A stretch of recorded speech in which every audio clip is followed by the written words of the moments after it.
Well ahead of next month's lifting of the Title 42 immigration restrictions, Joe Biden has ordered Border Patrol agents to begin allowing illegal migrants into the country by granting them multiple exemptions to the current health regulation. Yay! Yes. Now, factors weighing in favor of an exception include the following: a physical or mental illness. Okay.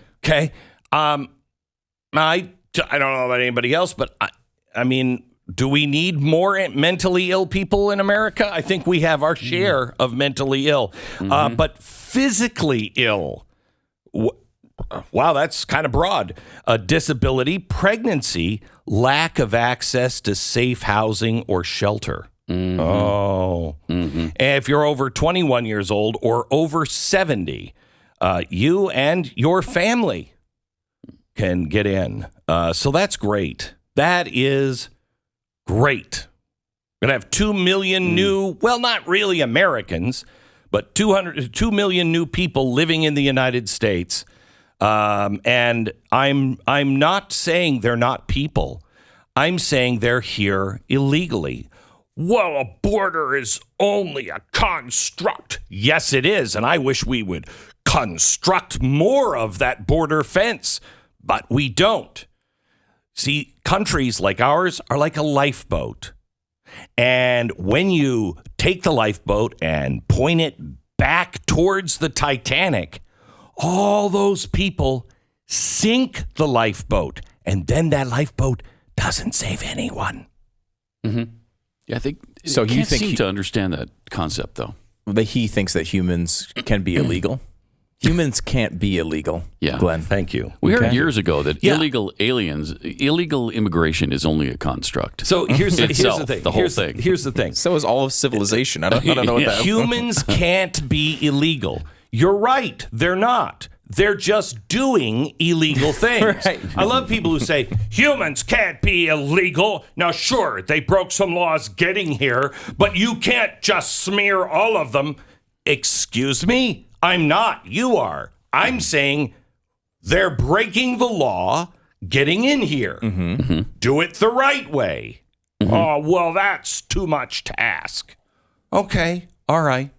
Well, what do I say to that? I guess you could go into a bank and take out some money. You could either take it out of your account and play by the rules, or you could break the law and steal that money. But I would call you a bank robber then. Oh, humans aren't bank robbers. Well, dogs certainly aren't. No, some humans are bank robbers. Really? Yeah. Yeah, that's not an artificial construct. That's a real thing. We can at least today it is. Yeah. Right. We can all agree at least when we lift Title 42, this is going to go well, right? Oh, it's going to go really well. Yeah. 18,000 a day they're expecting? That's it. 18,000 a day. That's not very many. What's the number now? Do we know?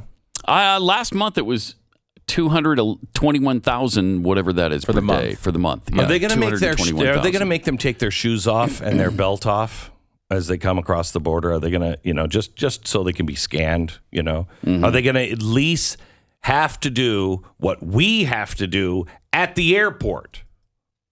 And will they have to do that at the airport? Because many of them won't like it.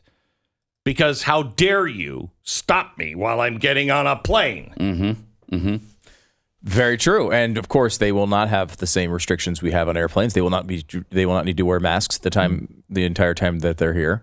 They will not need to be vaccinated. Certainly, that will be totally fine. Those will be overlooked. And the good thing is, if it's only 18,000 a day, that just works out to 6,570,000 per year. That's not that many. That's not that many. In a country of 330 million? Yeah, it's no big deal. It's drop in the bucket. Yeah.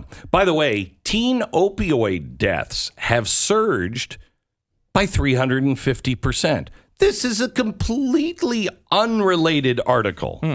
350%. Now, that's because fentanyl is coming, into America. I don't know how.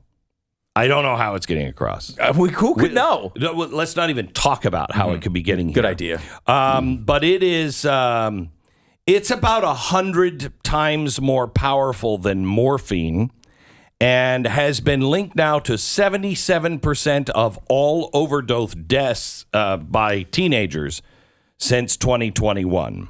I think it's ABC News that's doing a special on this coming up soon, and it made me think about it a little bit a different way. You just said overdose deaths. Like, isn't that completely a BS way of looking at what's happening? These teenagers are taking a pill, thinking it's a different kind of pill, and inside it is fentanyl. And so they're not like overdosing, like, I want to do this much fentanyl, and now I'm doing this much. They're just getting poisoned.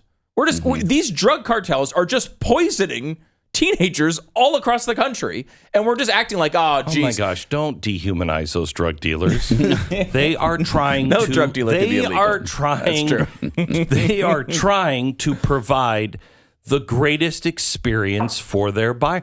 So how many people do you know in business go that extra mile? The drug dealers are. You're going to get even a bigger high off of this one. Yeah. It's if really, you don't die. Right.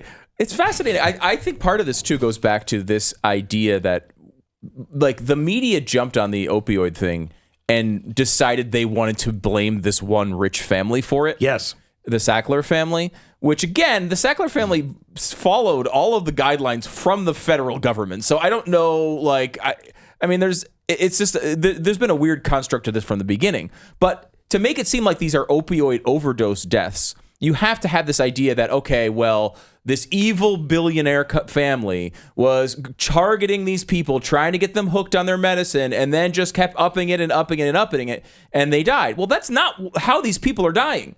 Some of them were addicted to opioids and try to get them for some reason on the open market. Why would they need to get them on the open market? Why would they need to get them not from the company who's producing them? They need to go to drug dealers because it's hard to get them because the government has blocked people who think they need them from getting it. Also, the box does say for end of life use only. But the overwhelming percentage of people who are dying are not addicted to fentanyl because they want to take fentanyl. They're going to take something else, like sometimes something very, moderate, not even like an illegal drug, right? They're going to take something that maybe they shouldn't be taking, so they get it from the black market, and then that's laced with fentanyl, and then they die. But how is that Purdue Pharmaceuticals' fault? Like, it's not. They didn't put the fentanyl in the pills. They don't have anything to do with the pills that are killing people in a lot of cases. That's not universally true, but there's this idea that they want to blame this one rich family has overwhelmed this entire issue. It is. I mean, I haven't heard of the black market arm of that pharmaceutical company. I mean, it's not. You say in most cases, well, then those were probably stolen. And if the pharmaceutical company is like opening a giant jacket, hey, I've got truckloads of fentanyl in here. Who wants it? Then we should shut that down. Yeah. But at the same time, we're shutting down the supply line at the border. Right. They just try to like implement the plot line from Ozark into reality, and it's not reality. That's a show. This is an amazing thing, though. Like, especially with conservatives, right? Here we are so pissed off about the border, justifiably so. This problem seems to be a bunch of Mexican and South American drug dealers poisoning our teenagers. And we're like, these drug overdose deaths. That's not really the right way to look at it, is it? Like, if they were poisoning our food supply, this would be a totally different, like, we'd be freaking out in a totally different way. And I mean, obviously some of these people are using drugs in ways they shouldn't be using them. So some of the fentanyl deaths are coming from cocaine. Yeah, because they're mixing it with cocaine. Yeah, and then you snort it, and then you die. And you die. Yeah. But again, like Glenn said, fentanyl's kind of powerful. You're not supposed to. Can I tell you, I took it for 2 days. A doctor was trying to get me out of pain. I'm like a horse. You just can't bring me out of pain. And so I had it for 2 days. Didn't even know what it was. I was so drugged up. And it almost killed me. I didn't know what it was.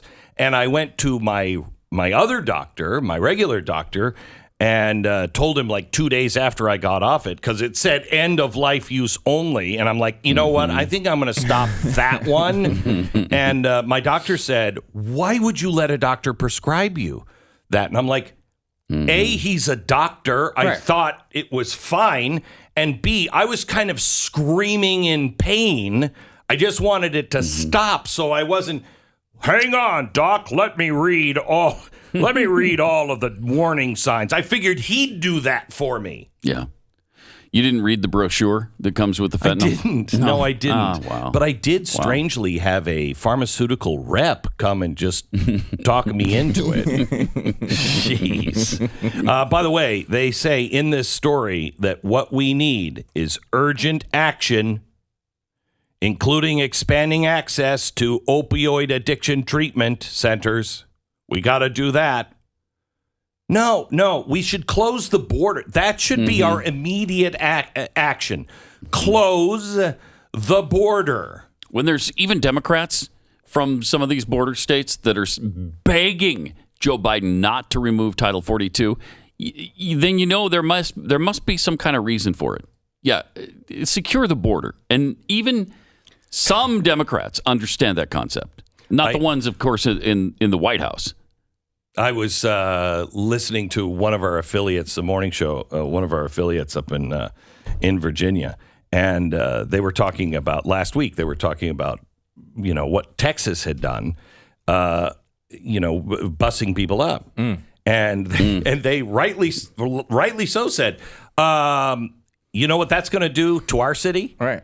You know what I mean? It's the only way to get people to understand what's happening in their city because we're overwhelmed right now. We're overwhelmed on our borders. What? Texas has to do it? No, we're going to send them up. And what's interesting is the District of Columbia did not take those people.